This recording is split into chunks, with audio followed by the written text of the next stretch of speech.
tema escolhido de hoje, que contou com apoio e parceria da nossa associada XPR, é Algoritmos e Talentos, a nova sociedade do serviço. Temos a honra de receber o professor Dr. Marcos Peters.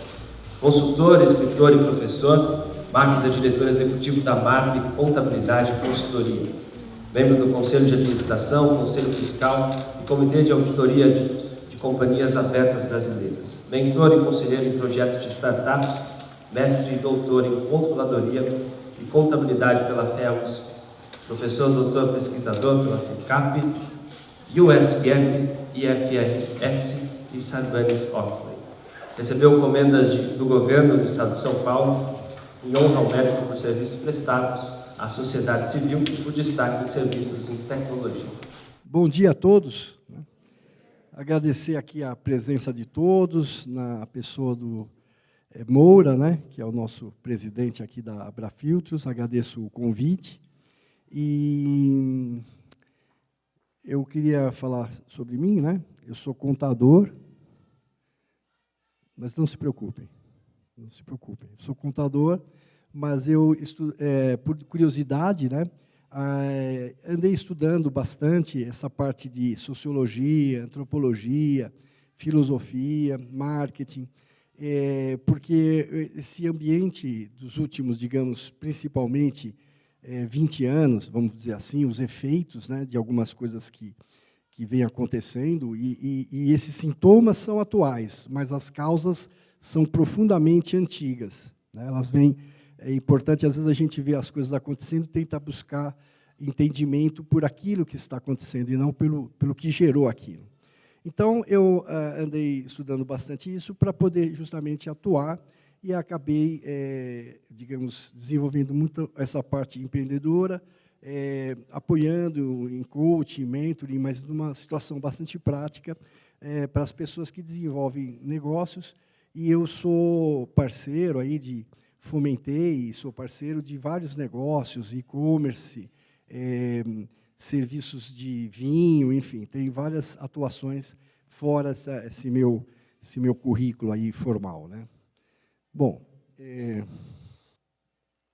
aqui são só 700 transparências, vou gastar uns 10 minutos em cada uma, coisa rápida, Assim, mais para dar um entendimento.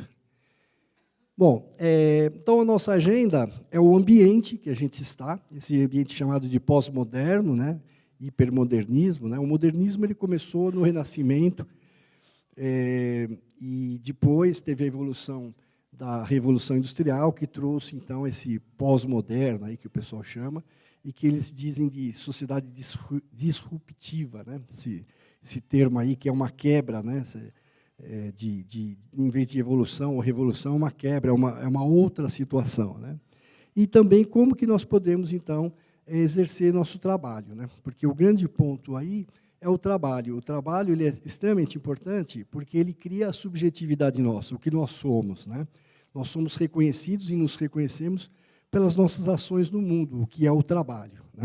Então, o trabalho é uma situação que não pode ser deletada do ser humano. Existe na natureza dele ele agir. De uma maneira ou de outra, ele age no mundo, e isso a gente chama de trabalho. Ele pode ser de uma maneira intuitiva, uma maneira mais metodológica, mais estruturada, mas ele age. O ser humano ele sempre teve essa ação, desde o tempo quando começou a andar em dois pés, dos sapiens, que ele descobriu o fogo, começou, então, essa revolução tecnológica. O fogo foi muito importante, porque ele limpava a área com o fogo, era uma arma para ele, era um meio dele se desenvolver. Então, desde aquela época, o trabalho, a ação sobre a natureza, sobre as coisas, tanto o trabalho físico como intelectual, sempre foi importante para o ser humano e é importante, por isso que é uma preocupação aqui do nosso assunto de hoje. Bom, então existe lá o livro do Aldous Huxley, Admirável Mundo Novo, existe uma série de peças de ficção que são feitas a partir de 100 anos para cá, um pouquinho até antes, e que o pessoal ficava perscrutando aonde que ia dar esse processo industrial, esse processo acelerado, alavancado, exponencial de desenvolvimento de conhecimento que o ser humano começou a ter. Então, criou-se esse termo, Admirável Mundo Novo. E, logicamente, esse Admirável Mundo Novo logo vai ser antigo, né? Ele vai ser renovado, e isso é uma... Bom, então eu vou começar com alguns dados que eu acho que são interessantes para nós entendermos. Todos aqui já ouviram falar sobre a Revolução Francesa? Sim. E sobre a Revolução Gloriosa?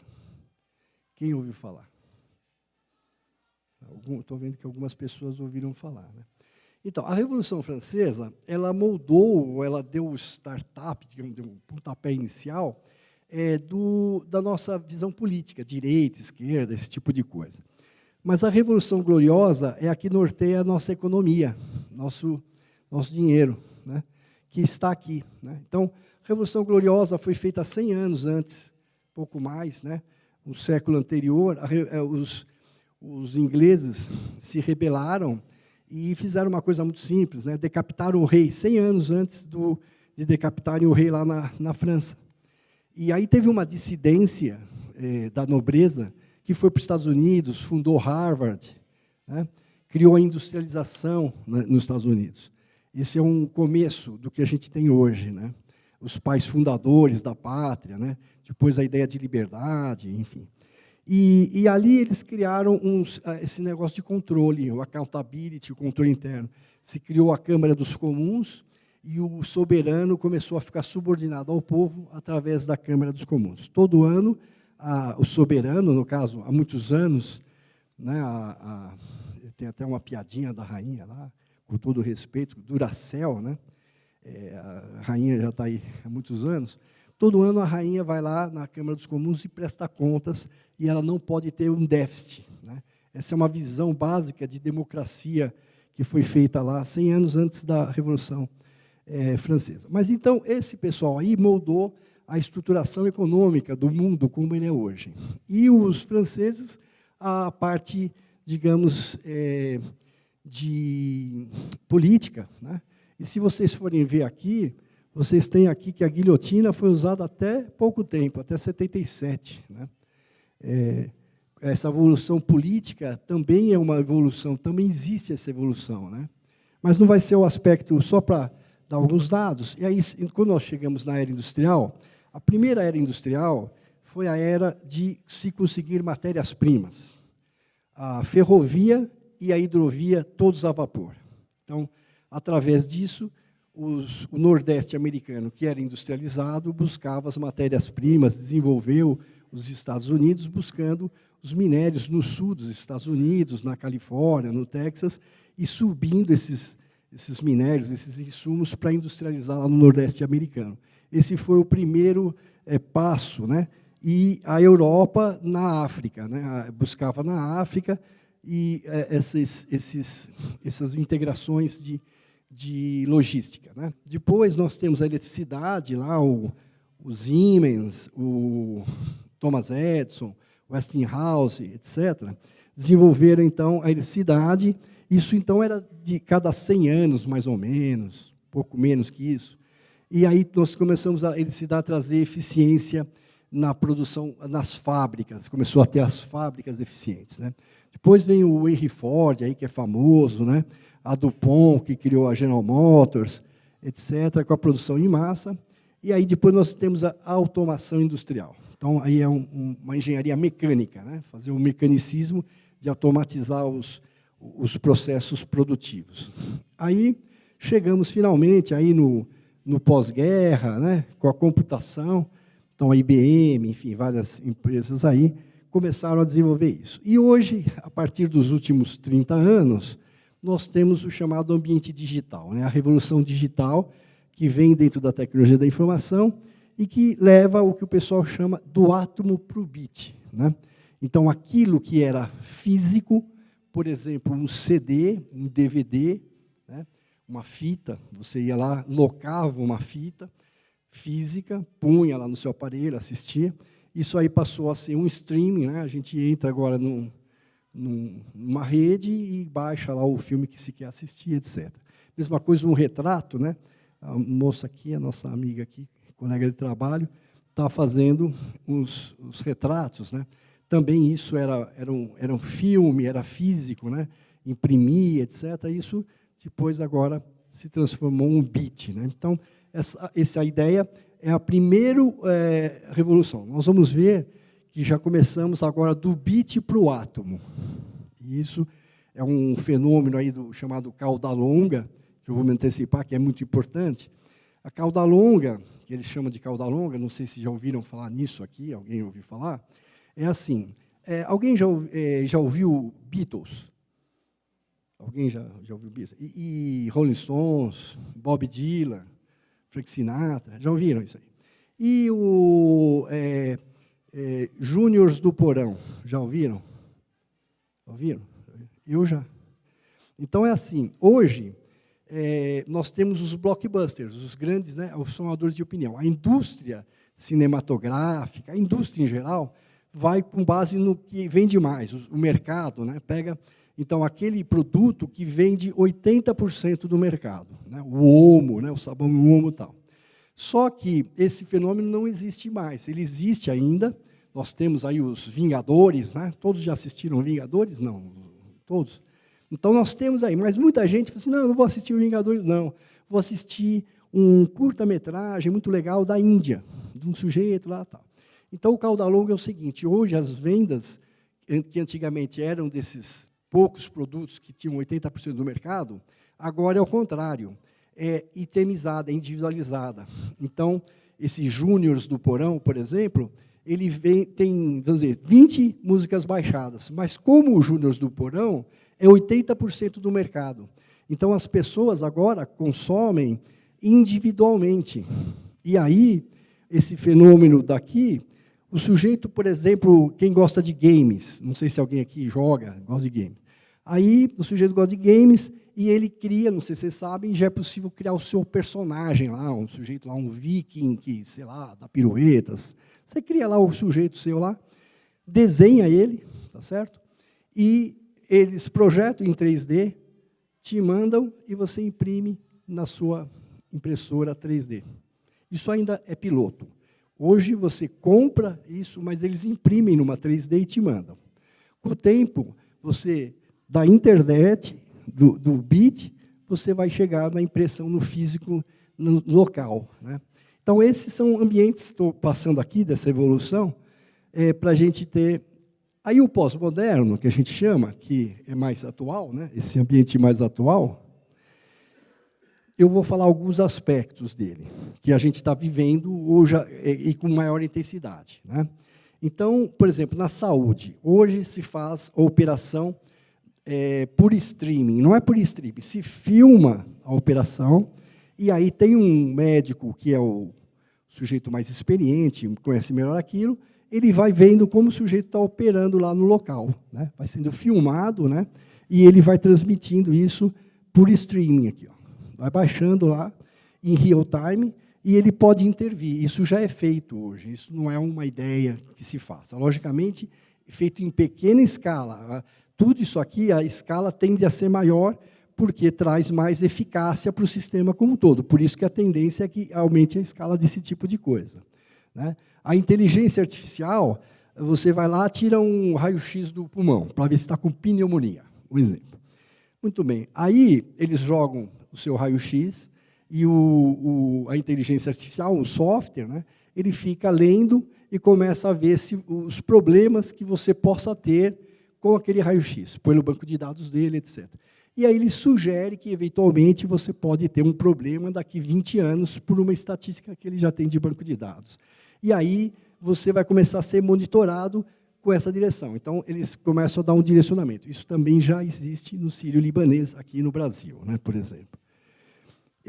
Outra coisa meio maluca aqui, que é o medo de ficar de fora. Então, hoje, todo mundo fica com medo de ficar de fora, que se tem um aplicativo lá que vê se vem OVNI, todo mundo está usando, e você precisa saber que existe isso. Isso, o pessoal já é considerado uma doença, né? 56% da população sofre disso. Fica estressado desnecessariamente, né? Mas fica estressado porque acha que está de fora daquela rodinha que é a moda, né? Bom, 27% acorda e entra na rede social. Né? Entra nas redes. Aliás, todo mundo já ouviu falar em Facebook? Sim. O que é o Facebook? Eu não vou olhar. Podem responder. Eu não vou olhar. O que é o Facebook? Alguém, por favor? Faz parte? Alguém falar. O que é o Facebook? Rede social. O Facebook é um site de fofocas, não é? Você entra lá, acordei, né? Estou com fome, olha a comida, tira uma foto da banana que você vai comer, né? E, enfim, essa coisa toda. E aí tem um cara que é muito fofoqueiro, que é o chefe, que é o Zuckerberg, né? E olha o que ele fez, isso sempre dá errado, fofoca acaba não dando certo. Você vê que aí vem um sujeito, cria fofocas e influencia a eleição, né? E aí agora ele está aí se explicando, a situação meio desagradável. Então, esse problema do sujeito não poder ficar de fora, né? E o Android, a versão P, ele tem um incentivo a desconectar. Ele já tem um default, aí você está usando, pá, ele sai do ar. Aí ele fica 10 minutos desconectado, você não consegue acessar, tal. Isso é uma maneira de te cortar fora de você não pegar essa doença, ou é um tratamento, né? Uma ideia assim de fazer isso. A outra coisa que já as empresas americanas usam, isso já é uma coisa corriqueira por lá, é plano de saúde. Nós colocamos um chipinho no empregado, logicamente ele tem que concordar, e esse chip vê o batimento cardíaco, vê a pressão, vê a temperatura do sujeito, monitora o sujeito, e se começar a ver que ele está com a pressão alta, eles já vão tratar essa pessoa, né? Então, isso barateia muito o plano de saúde.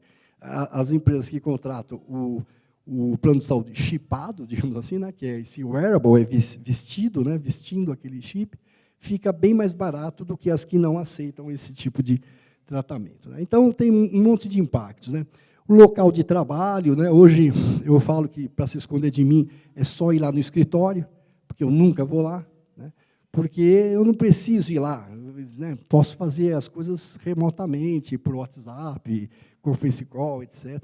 As empresas, né, 5 anos, 25% vão desaparecer, porque vão ser substituídas. Os processos as demandas que ela atende vão ser substituídas. Esse último item é importante para o nosso, porque assim como as empresas somem, nosso atual trabalho vai ser substituído. Isso não precisa ficar com medo. Substitui e aí arranja outro, porque fazer alguma coisa a gente sempre consegue, né? Isso é importante. Bom, aí o transporte, né, 10 milhões de drones daqui a 2 anos, né? O cidadão como formador de opinião, esse negócio de fake news, isso é um super problema. Agora o judiciário está tentando caçar, falar o que é fake news e o que não é, enfim, essas atrapalhadas aí que aos pouquinhos vão sendo resolvidas, né? Os robôs, né, 1/4 dos empregos vão ser substituídos até 2025, isso são previsões não muito difíceis de acontecer, né, com alta probabilidade. Agora, nós já estamos tendo chefe robô, você nem sabe que o seu chefe é um robô, né?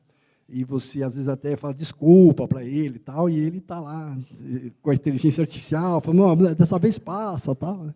E é um robô falando isso que dessa vez passa, porque, como a gente tem essa mania de falar dessa vez passa, o robô também aprende e fala dessa vez passa, né? Ele não vai também deixar para trás, né? Os carros autônomos, né? Já nós temos, então, aqui vocês percebem que esse negócio de inteligência artificial, ele tem a ver com algoritmos, né? Lá no Facebook, eles falam, nós estamos ensinando o sistema, agora, eu nunca vi isso, eles estão ensinando. Eu, como professor, estou pensando, eu vou começar a ensinar um sistema, né? Vou fazer uma avaliação do sistema, enfim. Mas, na verdade, esses algoritmos, eles são os sistemas, né, que já começam a serem empresas, verdadeiras empresas de organização de alguns trabalhos, né? Então, o algoritmo, ele é bom porque ele organiza, ele sistematiza, ele tira ineficácias e ele, logicamente, uma série de trabalhos deixam de ser feitos porque o algoritmo faz a parte, né? Bom, aí também tem aí o e-commerce, né? A logística, né? Então, estava lá no Santa Cruz do Rio Pardo, lá perto de Ourinhos, perto do Paraná, aí tinha um sujeito que ele é dono do cartório e tinha uma lojinha de presentes, né? Estava conversando com ele, e ele falou assim, nossa, esse Walmart foi a minha salvação. Meu filho não fazia nada na vida, era um boa vida, e ele foi lá e cadastrou a minha loja no Walmart. E agora, eu contratei 3 pessoas, a gente enche o caminhão e distribui. Eu não faço venda nenhuma, porque o Walmart que faz. O que o Walmart tem? O Walmart é um portal que ele se cadastrou. Quando vem um IP, um pedido lá da região, ele só mostra os fornecedores daquela região. Então, a gente pensa que está lá em Santa Cruz do Rio Pardo, comprando no Walmart, e que vai vir do centro de distribuição que está lá no Espírito Santo. Não. Na verdade, ele está me colocando os lojistas que estão perto de mim, oferecendo aquilo lá, de maneira que, quando eu compro, é entregue à tarde. Aí, como que pode? Eu comprei do Walmart, eles me entregaram à tarde, né? Então, esses portais, aqui, essa logística, esse showroom virtual, isso é um ambiente, né, que já existe hoje, né, como uma situação concreta de um local em que ele vendia pouco, as pessoas compravam lá de um centro de logística longe, demorava para chegar, tinha problemas, etc., etc., e isso está sendo resolvido, né? Também são algoritmos, né? Esse reconhecimento facial, isso já começa a funcionar nas várias áreas, né? Esses assistentes, hoje saiu muito esse negócio do duplex, que ele responde perfeitamente, tira pedido, você liga lá para marcar a hora na barbearia, no cabeleireiro, ele fala com você e tal, e as pessoas falam, puxa, mas é perfeito isso, né? Sim, porque ele copia a gente. Esse é o problema, porque a gente gosta que copiem coisas virtuosas, né? E não tudo, né? Que às vezes também copiam coisas desagradáveis. Bom, a IoT aqui, nós temos o Moretti aqui, que é um especialista, né? E não só especialista, como age nessa área, né? Então, nós teremos 50 bilhões, eu achei estranho isso, 50 bilhões em 2020, não sei se esse número é razoável, e 500 bilhões de aparelhos conectados, né? A população não vai ser essa, quer dizer, praticamente o mundo vai estar conectado na internet, as coisas, né, os aparelhos, etc., vão estar conectados e trabalhando e fazendo coisas que a gente não imagina. Por exemplo, esse negócio de chegar em casa, abrir a geladeira, puxa, tem cereja, eu gosto de cereja, é porque as coisas providenciaram de colocar cereja, né? Aí eu vou fazer aquele Airbnb lá, abro a geladeira e aparece uma cereja e eu não gosto de cereja, né? Então, aí vai também ter problemas desse tipo, né? Puxa, eu pensei tanto que você gostava, mas não cereja todo dia, né? Todo dia não, todo dia é demais. Tá? Aí ele aprende, então desculpa, né? Então, esse mordomo aí, caseiro, aí, ele vai aprendendo e depois vai começando a acertar, né? O tal do blockchain, né, as criptomoedas, que está aí deixando todo mundo... o Banco Central não pode falar que está preocupado, tá certo? Porque quando o Banco Central fala que está preocupado, todo mundo fica desesperado. Então, o Banco Central faz aquela cara blasé, né? Aquela cara blasé, mas, na verdade, eles estão criando bancos centrais aí, né? Estão emitindo moeda, criando moeda, e quem é que vai fazer a política monetária desse coisa aí? Mas, enfim, são desafios que eu acho que vão dar uns solavancos, mas que vão ser resolvidos pelo próprio sistema, né? Quer dizer, as coisas, vai ter eventos aí que vão ser corrigidos, né? Mas eles estão trazendo mais benefício, mais eficácia para o todo do que malefícios. E estão gerando mais emprego do que tirando. Esse é outro fenômeno, né?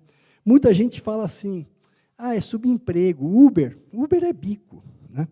Então, atenção para os bicos, né? Se você tem um bico que ganha 10%, 10 bicos é 100%. Então, essa é o que eu estou enxergando. Nós não vamos ter um emprego 100%, que a gente gosta, como era antigamente, de ser ou piloto de torno ou piloto de escrivaninha, não é isso? Então, fui contratado para a fábrica, fica lá no torno, tal, etc. Acabou, eu tenho assistência médica, previdência, tudo tranquilo. É isso que eu gostaria de fazer, né? Que também chega e fala, agora você assiste o Frank Sinatra, que é o cara da hora. Pronto. agora é o Michael Jackson, agora é o X. Né? E também, ou então, se era no escritório, ficava lá pilotando a minha escrivaninha e o dia inteiro. Isso daí, realmente, já não vai mais ser possível. O cara que tem um trabalho só. Entendeu? Isso, eu sinto dizer, aquelas pessoas que gostam de ficar fazendo só uma coisa o dia inteiro, vão ter problemas. Porque a tendência é nós termos 5 a 10 empregos. Empregos, mais ou menos. 5 a 10 atividades que vão, algumas nos dar dinheiro, outras não vão. Vocês viram que eu ganhei uma comenda aí? Vocês viram? Não sei. Prestaram atenção? Não. Então, eu sou comendador. Entendeu? Aí foi, isso aí quanto que é? Não é nada, isso é uma comenda. Né? E foi por quê? Porque eu fiz trabalho voluntário. Não aparece no currículo, a gente não deve falar, mas eu preciso explicar para vocês didaticamente. Como eu fiz trabalho voluntário, o pessoal falou assim, nós vamos te dar uma medalha, porque você é um cara legal, se preocupou com isso.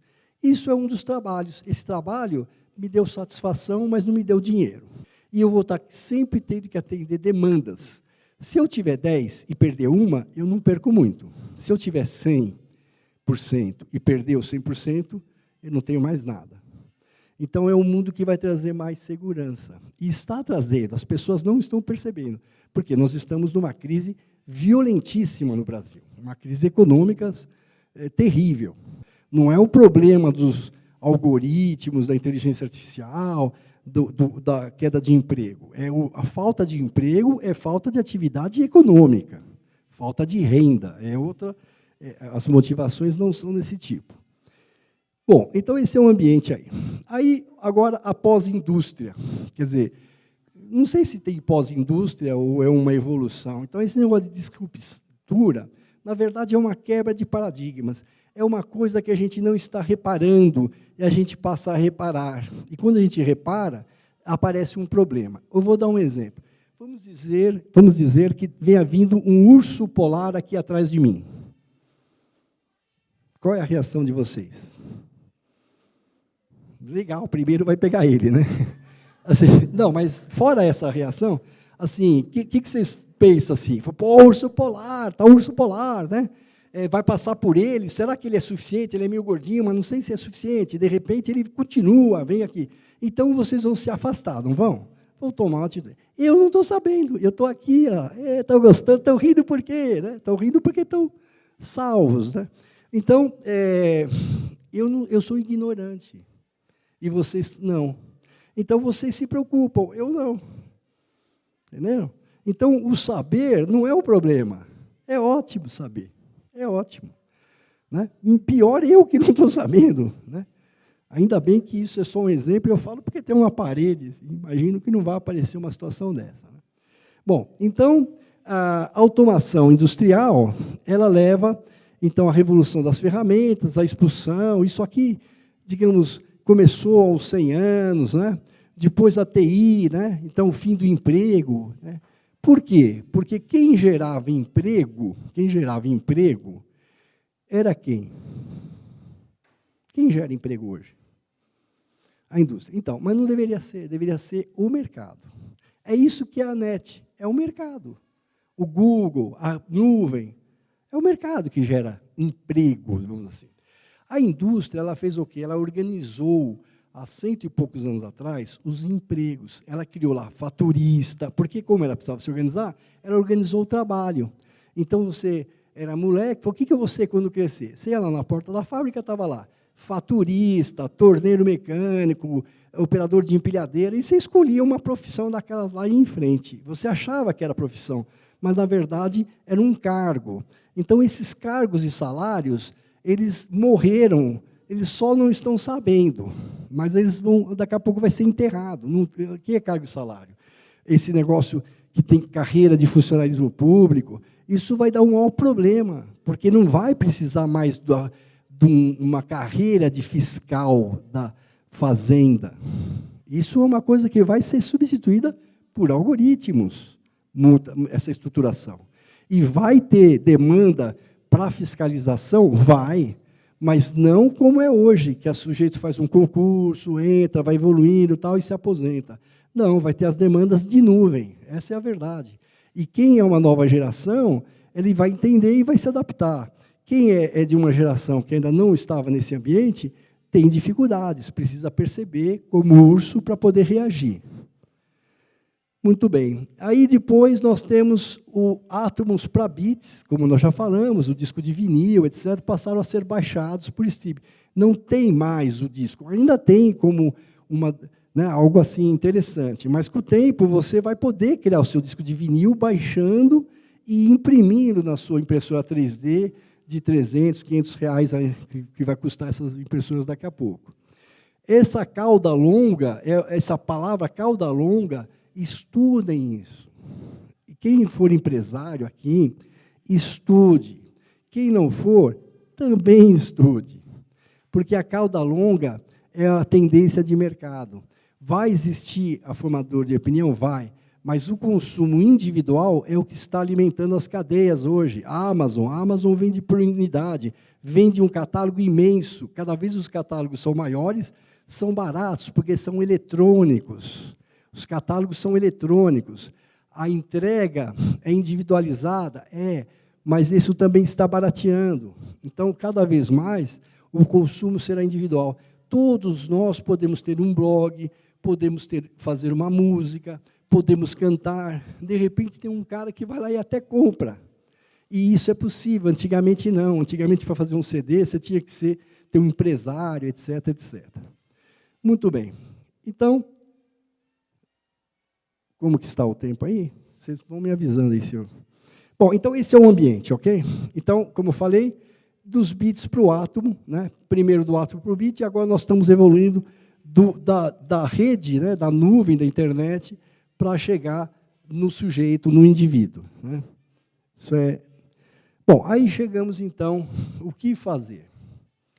Como fazer, né? Esse é um ambiente, é uma tendência inexorável, é uma tendência exponencial forte e é uma tendência para agora. Daqui nós vamos viver isso, né?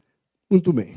Então, os algoritmos que a gente fala, que são softwares, são sistemas, né, que têm um pouquinho lá de inteligência artificial, ou seja, aprendem com o nosso comportamento, com as nossas ações, né, e eles vão resolvendo uma série de ações de gerenciamento. Por exemplo, como eu já falei para vocês, o Uber. O Uber gerencia o sistema de táxi de um município inteiro. Não precisa mais, entre aspas, né, da prefeitura, a rigor. Ele faz isso, né? O iFood, né, ele tem um modelo simples. O sujeito põe lá o menu dele, fala assim, esse sanduíche é 20 reais. Ele põe mais 2 para o motoboy, e também o motoboy vai lá e se cadastra. E ele põe mais 6 para ele. Então, é 20, mais 2, mais 6, dá 28. Ele coloca lá, o sanduíche é 28, na sua casa. Na sua casa, isso é cauda longa, não na lanchonete. E aí, ele dá emprego para o motoboy, que vai lá, pega na lanchonete e leva para você, e paga. Dá o dinheiro da lanchonete, tá certo? E você acha barato 28 reais em casa do que 20 lá na lanchonete. Tá certo? Então, esse é o modelo de algoritmo. O iFood é um algoritmo, né? Não é que ele é um algoritmo, a base de negócio dele é fazer o algoritmo funcionar, né? Muito bem. Então, eles também nascem e morrem. Os algoritmos também, eles têm obsolescência, têm ciclo de vida, né? Então, o Orkut, né? Orkut, alguém lembra aí do Orkut? Isso. Podem confessar. Sim. Muito bem. O Airbnb, né? Minha irmã tem um imóvel, não conseguia alugar, pois no Airbnb está funcionando. E aí, ela arranjou trabalho para o meu irmão, que é aposentado, que ele tem que ir lá, ver se a geladeira... Ele tem que fazer as facilidades, né? Então, eu falei, puxa, antes desse algoritmo, nós tínhamos um imóvel vazio, uma pessoa com problema e uma pessoa ociosa. Agora, com o Airbnb, nós temos um imóvel sendo usado, atendendo uma demanda, atender a demanda é importante, é o básico. Temos um sujeito que era desocupado trabalhando naquilo, e uma pessoa despreocupada porque deixou o algoritmo tomar conta do negócio dela. Então, isso ajuda muitas pessoas, né? Isso não é uma ameaça, isso é uma solução. A gente tem que enxergar a solução. Isso é uma ferramenta. O algoritmo é nosso escravo. O algoritmo é nossa ferramenta. Que nem esse coisa, que nem isso. Isso são ferramentas. O algoritmo não, o microfone não compete comigo. Esse daqui não compete comigo. O algoritmo não compete. Se eu começar a achar que ele compete, é porque eu estou querendo brigar por uma coisa que ele faz melhor. Tá certo? Eu brigar com uma chave de fenda, né? Porque eu quero fazer com minha unha. Quero parafusar com a minha unha. Eu queria com a minha unha, né? Não, a chave de fenda é melhor. Claro, usa a chave de fenda, qual é o problema? Então, essa turma toda, e os portais de algoritmos, como eu falei a vocês, que já estão funcionando, e eu estou dando exemplos que eu estou vivendo, né? Que eu vivo, que nós vivemos no dia a dia. Não é uma coisa que eu li numa revista, uma pesquisa aí, né, que está longe da gente. Bom, agora tem um abacaxi aí. A pessoa chegava com 60 anos, se aposentava e morria com 61. Ok? Agora a pessoa chega com 90, está trabalhando, com 100 fica gagá e vive até os 130. Sabe o que é ficar gagá 30 anos? É um fenômeno novo isso. Isso é um fenômeno novo, né? Então, isso aqui é uma coisa que a gente vai ter que lidar. O que a gente vai ter que lidar? Olha aqui, ó. Na época lá da França, lá, ó quanto os caras viviam. Hoje, ó quanto o francês vive. Hoje, aqui, ó, 2015, olha aí, ó. Em média, tem acidente de trabalho, né? Tem acidente de trabalho, tem acidentes, né? Tem atos terroristas, etc. Na média, 85 anos. Muito bem. Qual é o impacto para nós disso daí? É que nós vamos ter que trabalhar muitos anos. Mesmo aposentados, temos que trabalhar. Porque você imagina, se você ficar gagá com 100 anos, você está gagá, está fora de ar. Tem que ter o plano de saúde para você ficar gagá com qualidade de vida. Entendeu? E 30 anos. Então, começa a juntar o dinheiro para pagar o plano de saúde de quando você ficar gagá. Entendeu? Porque alguém vai ter que pagar essa conta, vai querer que meu filho vai pagar. Bom, então, vai ter que ter filho para ficar um filho pagando a conta do gagá da vez, né? Então, nós vamos ter que trabalhar, gente. Esse negócio que o Temer falou, ele falou num contexto totalmente infeliz. Mas é uma realidade que a gente vai viver 120 anos. De um jeito ou de outro. Vocês podem ver que o cara fala, olha, todo mundo não tem que se preocupar com mais nada, a não ser qualidade de vida, porque você precisa ter saúde, porque viver você vai. O cara vai ter uma prótese, entendeu? Dizem que quem viver até 2040 não morre mais.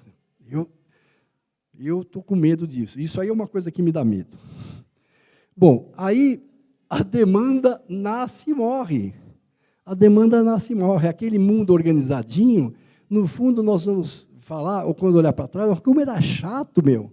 Você entrar às 8, sair às 5, bater cartão, mexer com o torno, ficar pilotando escrivaninha, que coisa chata. Como que o pessoal vivia aquilo? Nós vamos pensar assim, porque nós vamos estar num mundo dinâmico e que nós vamos atrás de atender a demanda, sermos úteis, fazermos as coisas que precisam ser feitas, pagando bem ou pagando mal, nós vamos fazer, né? Então, essas profissões todas não existem mais. Imagina ser ascensorista, gente. Já imaginou? Não sei se alguém aqui já foi, né? Eu comecei como auxiliar de escritório. Era divertido, porque eu rodava, ia num escritório, mas ascensorista, você já imaginou? O cara começa uma conversa, quando você está, o cara vai embora. O cara vai embora do cara. Você não consegue entender nada, né? Só todas as conversas fragmentadas, né? Sobe, desce, aquilo não... Então, você fala, puxa, não existe mais. Né, melhorou, não tem mais isso, não precisa mais fazer isso, ótimo, né? Então, os algoritmos vão nos dar coisas mais agradáveis. É mais agradável ser motorista de Uber do que ascensorista. Também fica com as conversas no meio, né? Também fica ali no... E serviços, ó, atendimento, evento, cuidador, orientador, sommelier, né? Dress coach.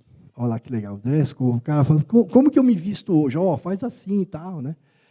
e conteudista digital, né? É uma profissão. Eu sou conteudista digital. Eu invento um monte de conteúdo lá, coloco lá o conteúdo para as pessoas ficarem lendo, né?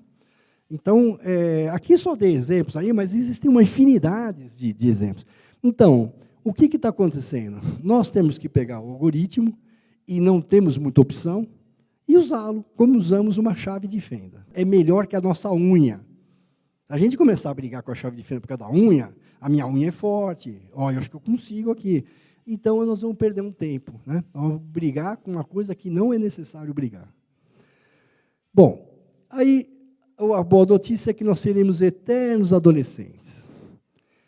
Então, quando eu era moleque, eu falei, o que você quando crescer? Tinha até na época o frigoréder, né, salsicha, né, o porquinho falava, você salsicha, não, eu quero ser do frigoréder e tal. Então, agora não, agora todo dia eu sou adolescente. Todo dia eu falo, o que eu vou ser amanhã? O que eu vou ser antes de ficar gagá? Né? Então, o que eu vou ser? Todo dia eu tenho que ficar pensando, isso é super legal, né? O que eu vou fazer? E tem um monte de coisas me oferecendo, estão sendo oferecidas. Volto a falar, nós estamos numa crise, então a crise é seletiva. Os melhores é que conseguem as oportunidades, os que são mais espertos. Os espertos, eu digo, os que estão ligados, né?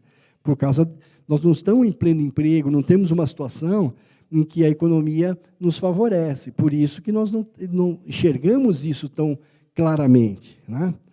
Bom, então, nossos sonhos.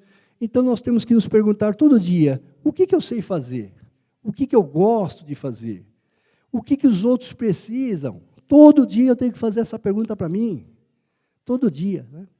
Depois eu tenho que programar para ser feliz, atendendo o que os outros precisam. É o segredo do universo, é o segredo da economia, atender o que os outros precisam. Criar valor, valor é ser útil, utilidade, economia, né? Então, esse aqui, assim, não mais ou trabalho como garçom ou trabalho como sommelier.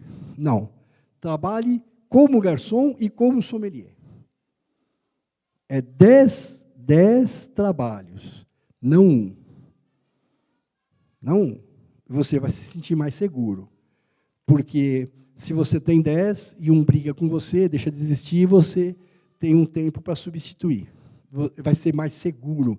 As pessoas vão ter mais segurança. E já estão tendo mais segurança nos países mais desenvolvidos, que têm uma situação econômica privilegiada.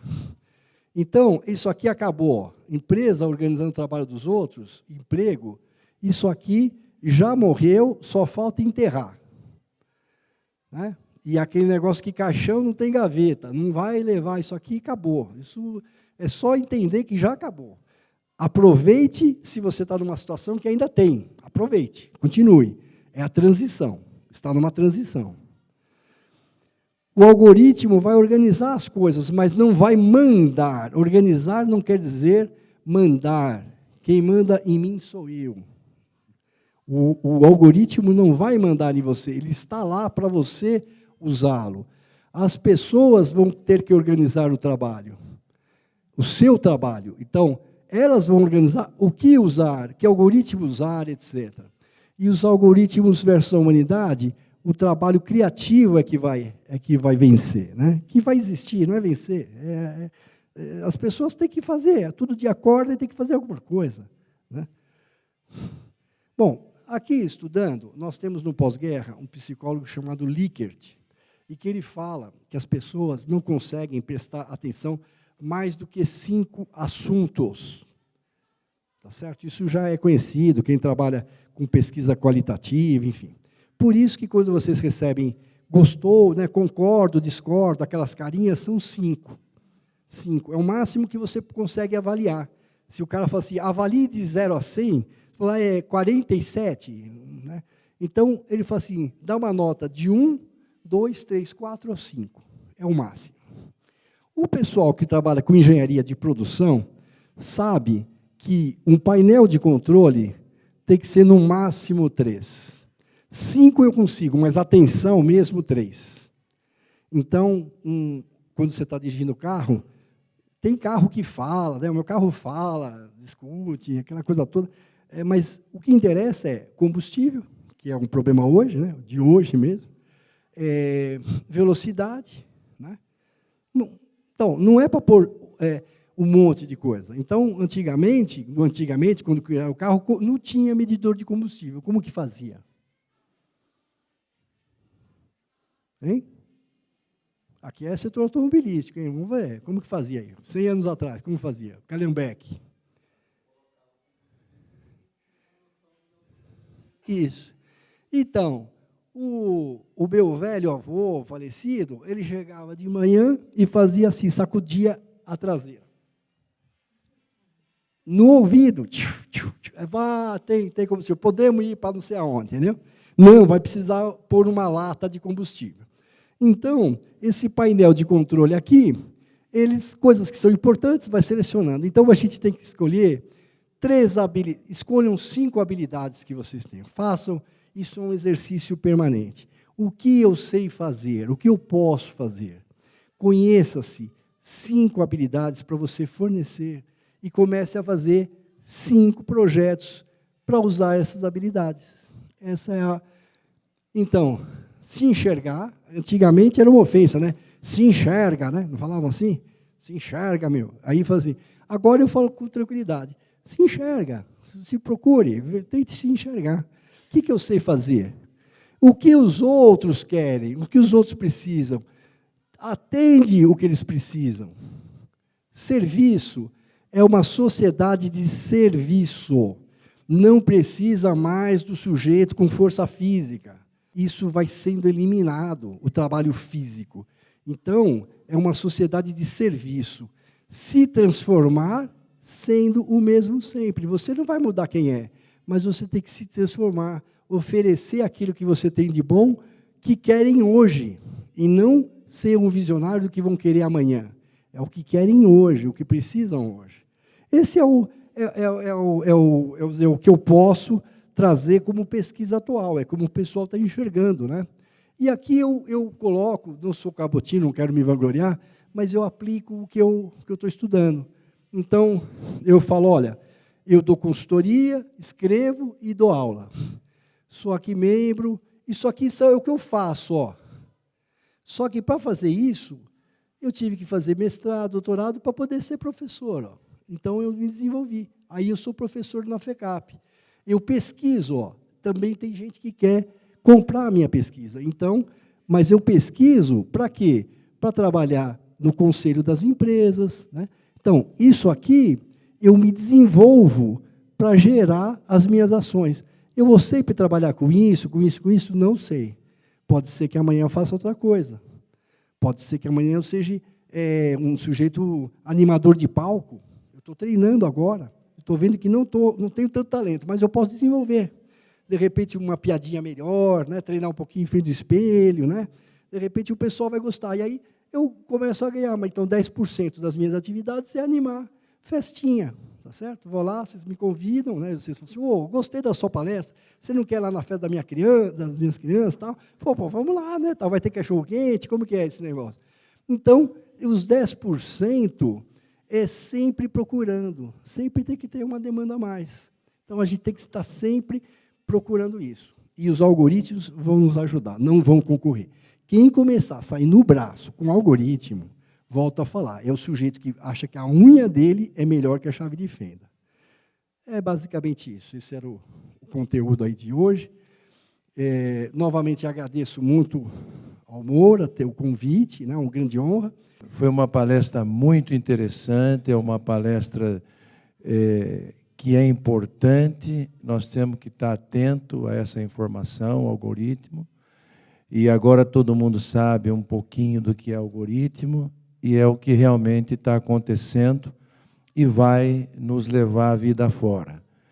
E eu estendo um convite, né, da diretoria da Abrafiltros para que vocês também venham aqui falar um pouquinho da profissão de vocês, vir falar para nós o que a gente pode fazer para que a gente possa se tornar uma sociedade um pouco melhor do que nós somos.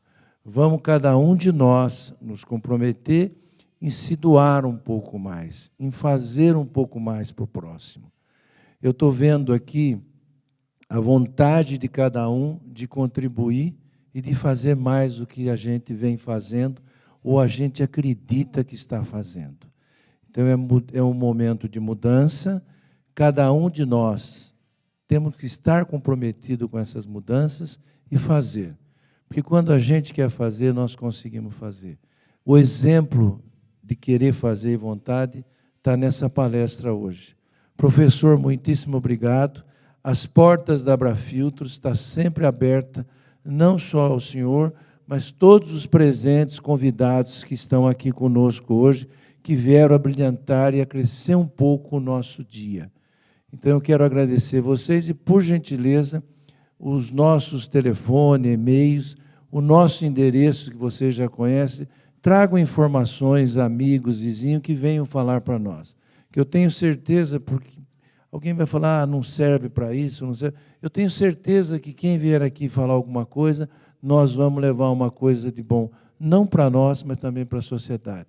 Eu quero agradecer a presença de todos e desejar a todos um bom retorno aos seus trabalhos, aos seus home offices e aos seus compromissos com vida, família. Muitíssimo obrigado a todos, tenham todos uma boa tarde.